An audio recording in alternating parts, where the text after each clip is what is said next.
Boa noite. Meu nome é Zelan Costa Silva e aqui é o Jogo do Poder. Essa noite nós vamos falar como está a situação da saúde privada no estado da Bahia, Brasil.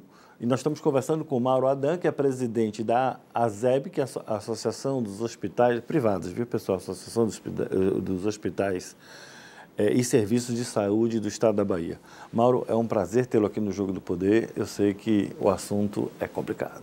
Muito obrigado pelo convite, Zelan. Boa noite a todos os telespectadores. E realmente, o segmento de saúde é um segmento que passa por momentos muito difíceis, certo?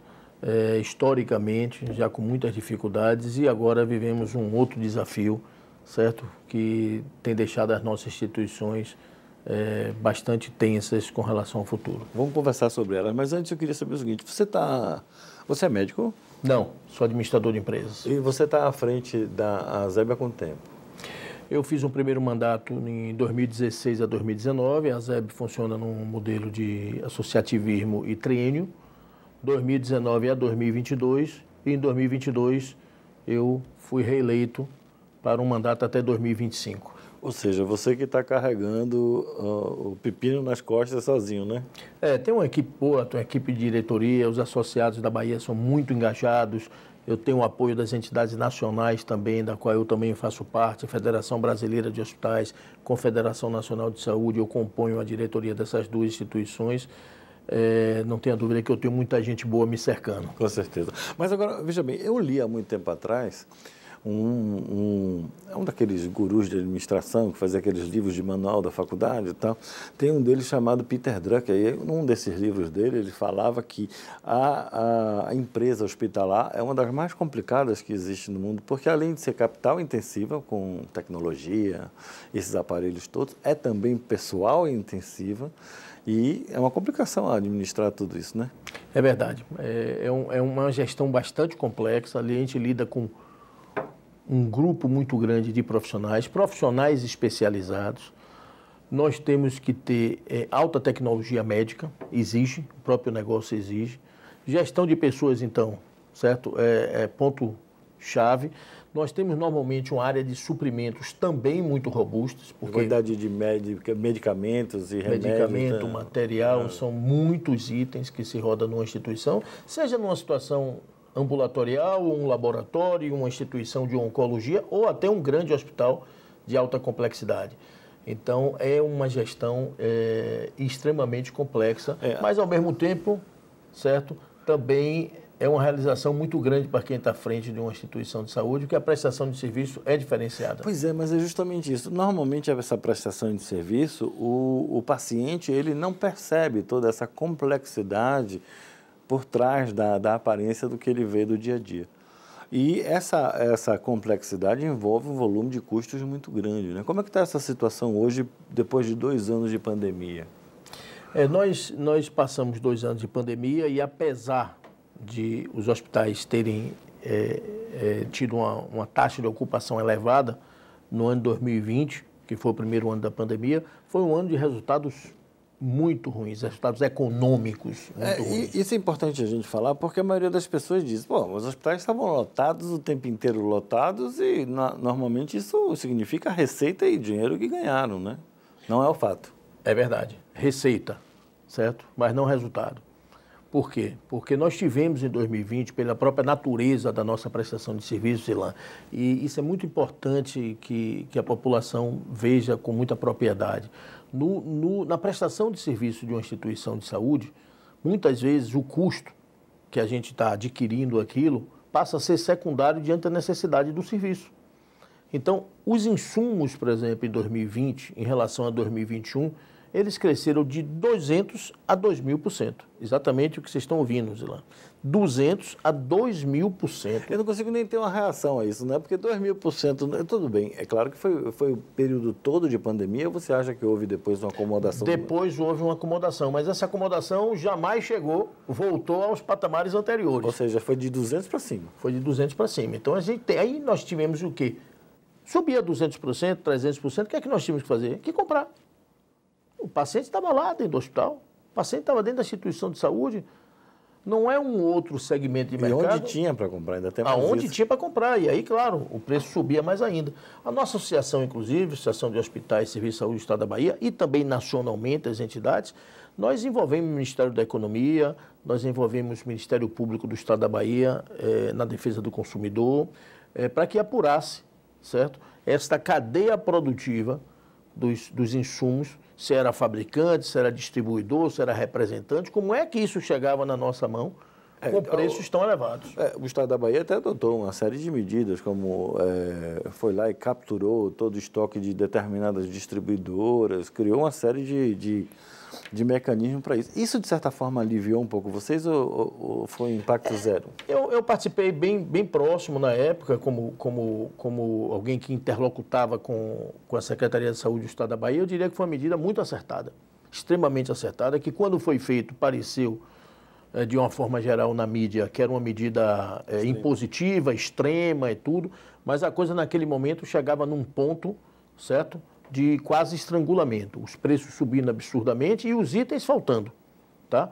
Então, quando o governo estadual usou essa mão pesada, tá, com relação a isso, eu diria que deu um certo susto, certo, em alguns fornecedores, em alguns fabricantes e isso deu um freio de acomodação. Deu um freio de acomodação e aí quando deu esse freio de acomodação, deu para todo mundo, deu para o comprador governo, municipais e estadual, e para nós, privados, de uma certa forma, também começaram a aparecer outras alternativas de produtos substitutos e coisas desse tipo. Mas ainda assim, nós tivemos que absorver um aumento nos insumos muito elevado, muito acima de qualquer índice inflacionário, e simplesmente tendo que comprar.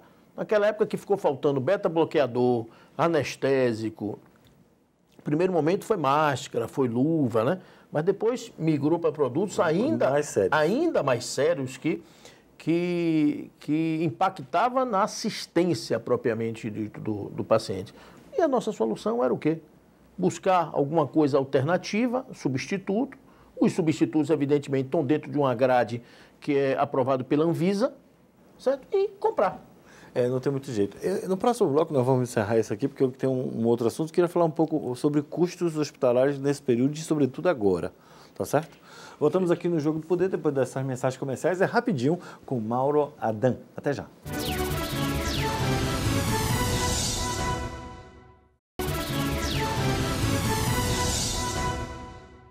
Estamos de volta aqui no Jogo do Poder, falando sobre a situação dos hospitais privados do Estado da Bahia, conversando com Mauro Adam, que é o presidente da Associação dos Hospitais. Mauro, no bloco passado, a gente fez uma avaliação mais ou menos geral e vamos entrar na parte de custos aí. Obviamente, a pandemia foi digamos assim, teve uma característica distinta, isso foi uma excepcionalidade, tá certo? Mas, independente da pandemia, há quanto tempo a tabela do SUS não tem reajuste e, sobretudo, a relação de vocês com a assistência médica, como é? As empresas de assistência. Tá, os planos de saúde, as operadoras de plano de saúde. A tabela do SUS não tem aumento há quase 20 anos, sei lá, certo? É assustador, certo? Se você conseguir enxergar a tabela do SUS. É quase milagre quem faz o atendimento do SUS. E hoje, no Brasil, quem faz mais de 50% dos atendimentos do SUS chama-se as Santas Casas e os Hospitais Filantrópicos, que são entidades privadas, sem fins lucrativos, mas são entidades privadas. O Hospital da Irmã Dulce também. Claro. Aqui é importante falar disso, que está numa situação até muito complicada, que eu também quero falar com você sobre isso. Exatamente. Mas vou deixar mais lá no fim. O Hospital Irmã Dulce, nós podemos falar do Hospital Aristides Maltês, podemos falar do Matargão Gesteira e podemos falar de tantos outros que estão no interior da Bahia, no interior do Brasil, que atende substancialmente o SUS. O SUS, mais de 50% é por essas entidades privadas, sem fins lucrativos. E quando nós vamos para a alta complexidade, as cirurgias mais complexas, chega a 70%. Feito por defasagem? Não, 70% realizado por essas instituições. E a defasagem? E a defasagem é absurda. A defasagem tem 20 anos, que você tem procedimentos que tem 20 anos. Outros tiveram aqui e ali algum reajuste, mas tem, em média, 20 anos que essa tabela não é revisada e não é tratada como deve ser tratada. Vocês não estão agindo para tentar, pelo menos, ajustar essa tabela?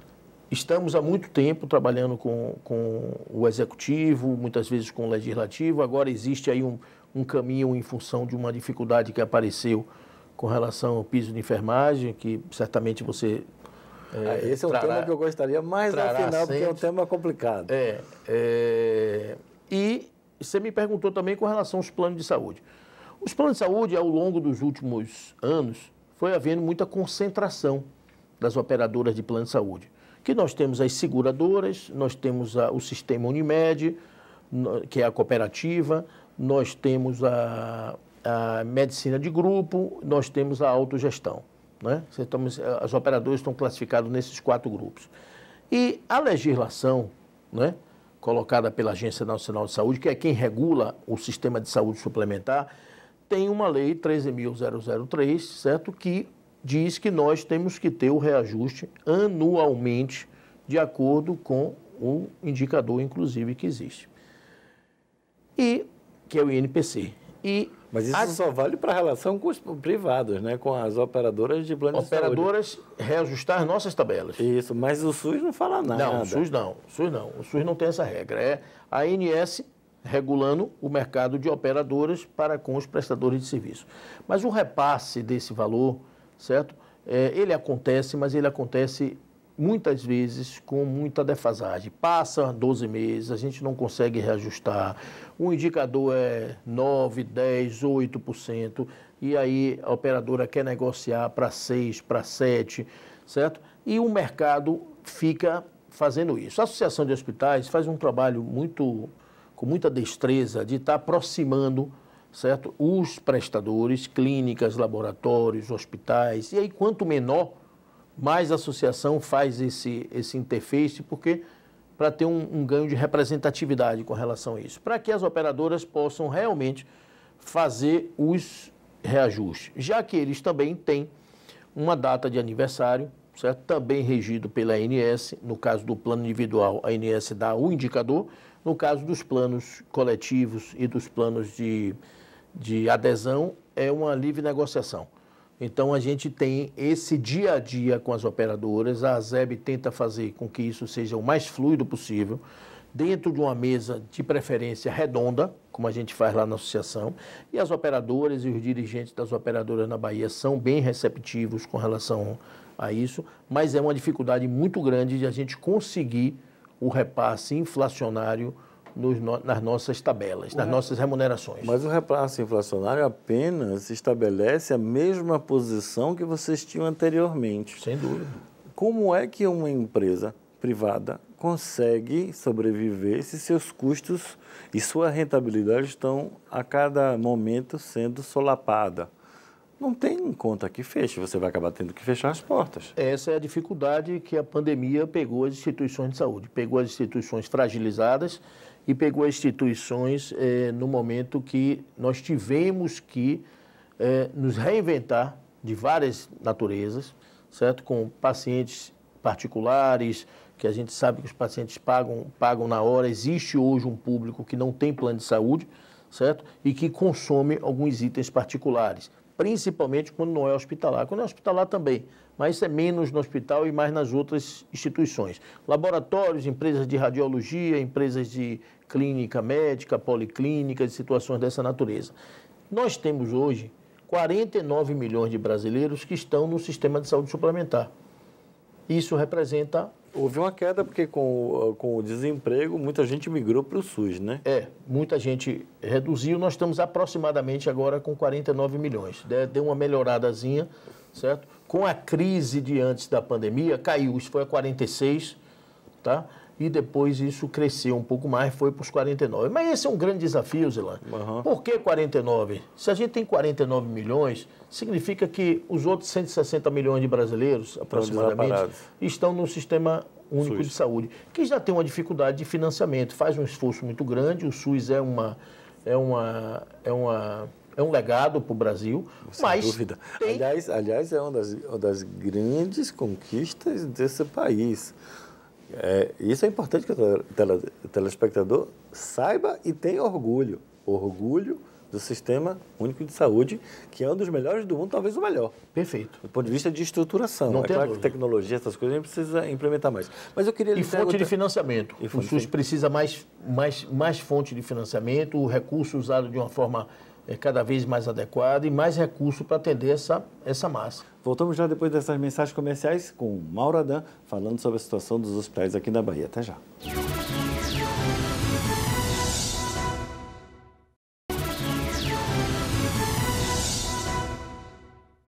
Estamos de volta aqui no Jogo do Poder, conversando com Mauro Adam, presidente da ASEB, falando sobre a situação dos hospitais. E agora, nesse bloco, nós vamos falar sobre o piso da enfermagem. Mauro, o piso da enfermagem, temos que analisar isso de uma forma bem complexa. Vamos lá. Os enfermeiros estão eufóricos com o piso. Dizem que é um reconhecimento merecido e que isso melhoraria a qualidade de vida deles. Minha pergunta, isso tem um impacto muito grande nas contas e no equilíbrio econômico-financeiro dos empreendimentos privados e públicos do Brasil inteiro? Tem, mas eu gostaria de começar esclarecendo, Zilan, nosso apreço pelo corpo de enfermagem. Falando dos enfermeiros, dos técnicos de enfermagem, dos auxiliares de enfermagem, das parteiras. São profissionais muito importantes dentro daquela complexidade que a gente falou no primeiro bloco, o que é uma instituição de saúde. Esses são profissionais muito importantes. Nós temos muitos profissionais. Os trabalhadores da saúde são de profissionais da saúde e de profissionais que não são da saúde. Tá? E que estão dentro do conjunto dos trabalhadores da saúde. Mas o impacto é muito grande. Por que o impacto é muito grande? Porque o contingente de técnicos de enfermagem, principalmente, é muito grande dentro da instituição de saúde. De enfermeiros é um contingente menor, certo? E a diferença entre o piso e o que eles já ganham também é menor. Mas do técnico de enfermagem existe uma distância grande. As nossas instituições não é que nós não queremos pagar, nós não temos absolutamente nenhuma condição de arcar com este piso se não houver uma fonte de financiamento, se não houver uma fonte de custeio. O que é que nós estamos vivendo? Esta lei, ela vem trabalhando desde o ano passado, o Senado Federal colocou em votação, foi uma votação, um rito sumaríssimo no Senado Federal. Pouco discutiram no Senado Federal, foi uma coisa assim muito rápida, certo? Como não deveria ser, mas foi. Eu vou lhe fazer um parêntese muito rapidamente na sua... Eu vou dizer o seguinte, o brasileiro tem mania de cumprimentar os outros com chapéu alheio. Se cumprimentar, dar benesses merecidas ou não, não é essa a questão.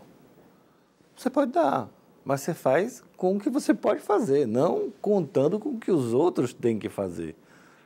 Não conversaram com a sociedade sobre isso. Não conversaram, mas nós, depois que passou no Senado de uma forma, um rito sumaríssimo, quando foi para a Câmara dos Deputados, nós fizemos na Câmara dos Deputados inúmeras reuniões, inúmeras audiências, tivemos voz para explicar, convidamos o Ministério da Economia, o Ministério da Saúde. O Ministério da Economia fez a conta do impacto de 16 bilhões. Essa notícia eu 16 vi. bilhões para estados, municípios e os privados. Os privados com fins lucrativos e sem fins lucrativos, e aí estamos falando das Santas Casas e dos hospitais filantrópicos. E nós dissemos, não tem como absorver 16 bilhões, certo? Sem uma fonte de custeio. E começamos a trabalhar com o Congresso Nacional a questão dos projetos com a fonte de custeio. O que é que seria isso na fonte de custeio? Desoneração de folha, que nós não temos. 17 segmentos econômicos no Brasil têm desoneração da folha.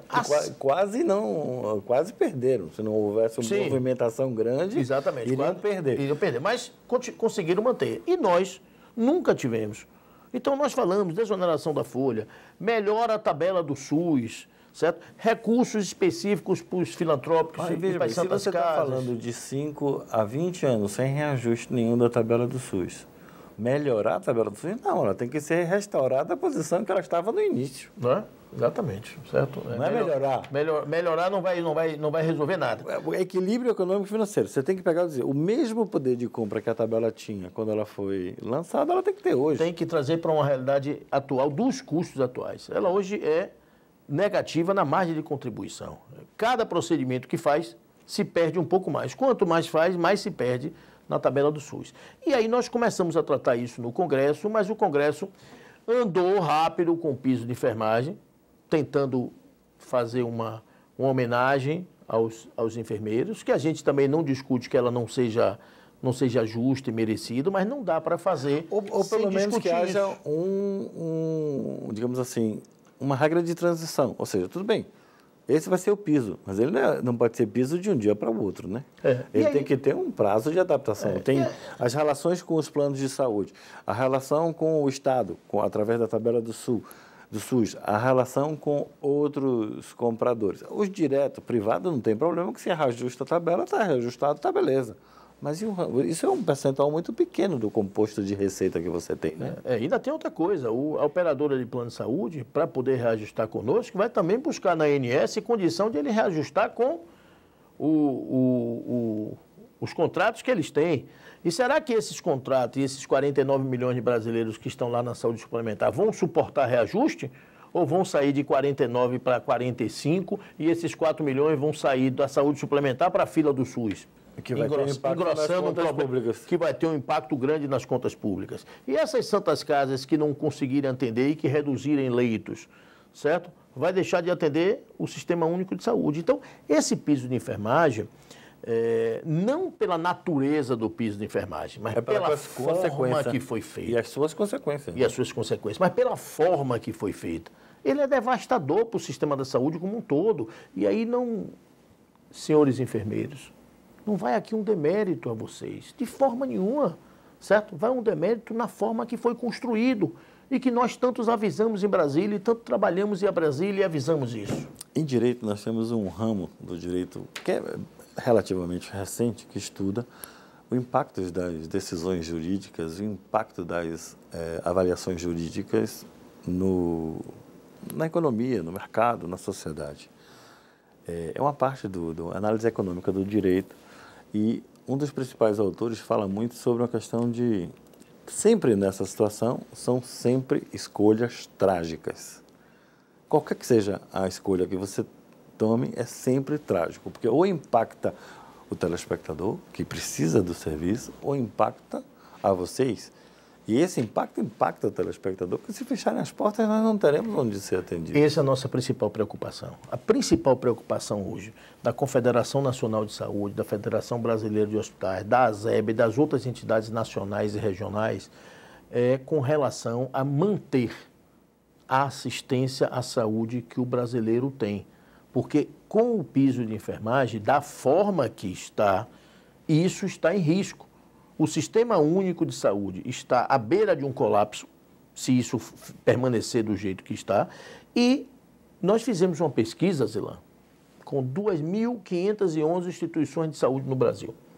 Mas eu quero o resultado dessa pesquisa, mas não aqui nesse bloco. Eu quero no próximo bloco, porque eu tenho umas outras perguntas um pouco mais complexas para você. Perfeito. O resultado é ruim. Bem ruim. Mas vamos saber disso, vamos todos saber disso depois dessas mensagens comerciais, rapidinho, até já.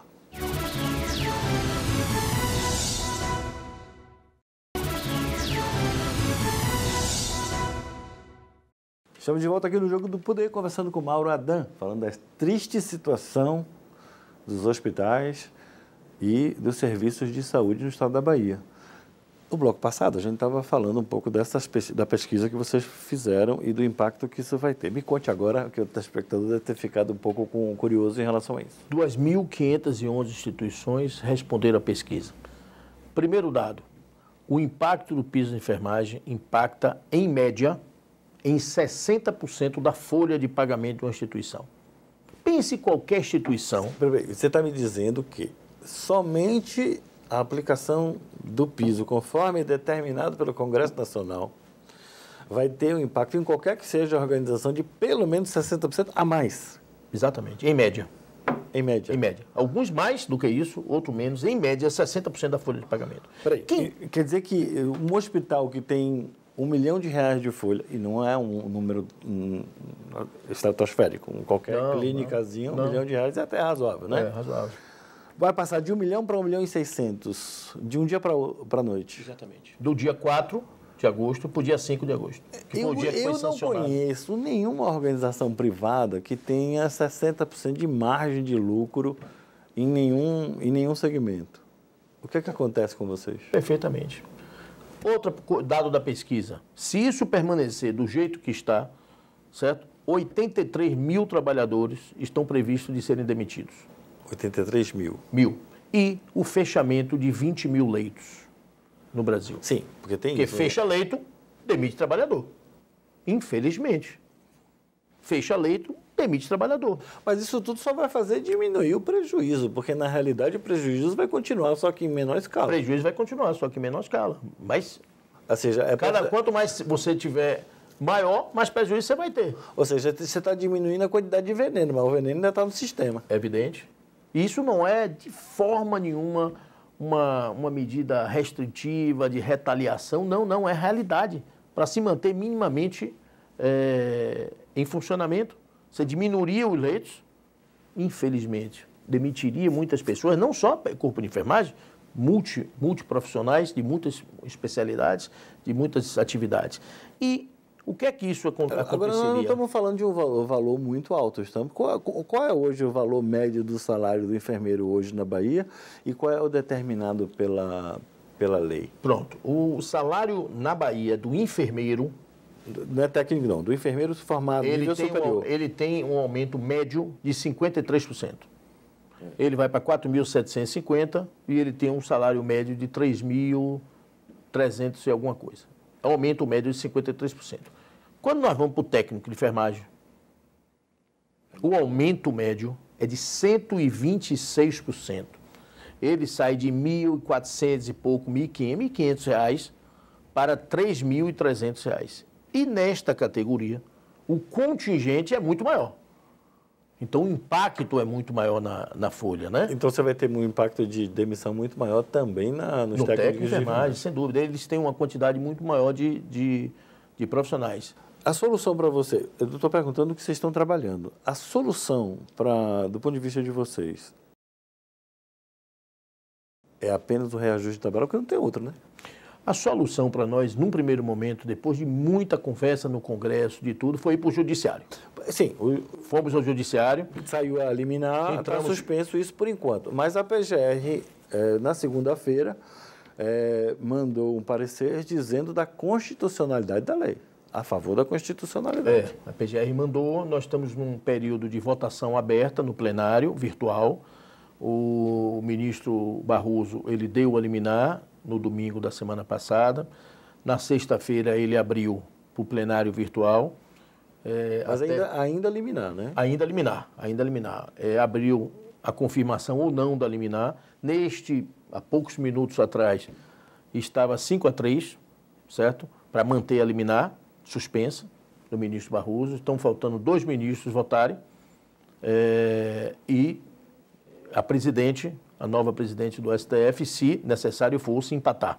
Então basta um voto agora? Basta um voto para manter a liminar. Faltam 2 ministros votarem, certo? Para poder decidir se a liminar se mantém pelos 60 dias, enquanto se encontram os caminhos para isso poder ser resolvido. Então, o presidente do Senado Federal já esteve com o ministro Barroso em reunião, foi amplamente divulgado para poder se discutir desoneração de folha, tabela do SUS, a questão dos estados e municípios também, que existe uma Mas nada disso vai ser resolvido antes da eleição, talvez nem até o final do ano, né? Porque a depender do resultado. Pois é, então a gente tem essa expectativa. Por isso que a gente espera que a liminar seja mantido, não para não cumprir, e sim para encontrar os caminhos. Para cumprir depois. Para cumprir. Tem que se encontrar os caminhos para cumprir, porque cumprir a lei do jeito que está não vai ser bom para o corpo de enfermagem, não será bom para o corpo, não será bom para o sistema de saúde. Não será bom para o cidadão. E não será bom para o cidadão, porque nós vamos perder a assistência. O que nós, entidades de saúde, mais estamos preocupados nesse momento, não é com as nossas instituições, é manter a assistência do cidadão. E mantendo a assistência do cidadão, a gente precisa estar sobrevivendo, a gente precisa estar preparado para continuar empregando, para continuar fazendo inovação tecnológica. Deixa eu lhe dar um dado, Zilan, e para todos os telespectadores. Na Bahia, 10% do PIB da Bahia é do segmento de saúde público e privado. É um número relevante. 6,8% de forma direta e 3,2% na cadeia produtiva. Se o estado da Bahia, se a atividade hospitalar tem 10%, a atividade de turismo não chega a 7%. Não, é menor, exatamente. Eu não sei o número exato, mas é muito menor. mais importante a indústria de hospitais do que a indústria de turismo. Público e privado, nós estamos falando disso. Eu vou falar num evento que nós vamos ter agora no final de setembro, que eu fui convidado, um evento da DEME, tá? Está fazendo um evento e eu vou falar sobre turismo da saúde. Que é uma nova fonte de receita. Eu até li um artigo sobre isso. Agora, Mauro, infelizmente, o tema é relevante, mas o tempo passou numa rapidez danada. Nós vamos querer conversar de novo. Pronto, estou à disposição. Eu vou até lhe fazer uma proposta aqui no ar, que é o seguinte, vou lhe chamar e vou chamar também uma outra pessoa, já da parte do governo, que entende de SUS, para a gente ver vocês debatendo um pouquinho, tá bom? Perfeito, com bastante satisfação. Muito obrigado pela sua presença aqui no Jogo do Poder. Obrigado a vocês, Elan. Voltamos na próxima semana com mais um assunto de seu interesse. Meu nome é Zolan Costa e Silva e aqui é o Jogo do Poder, onde se fala tudo e se fala tudo que é interesse de vocês. Até a próxima semana.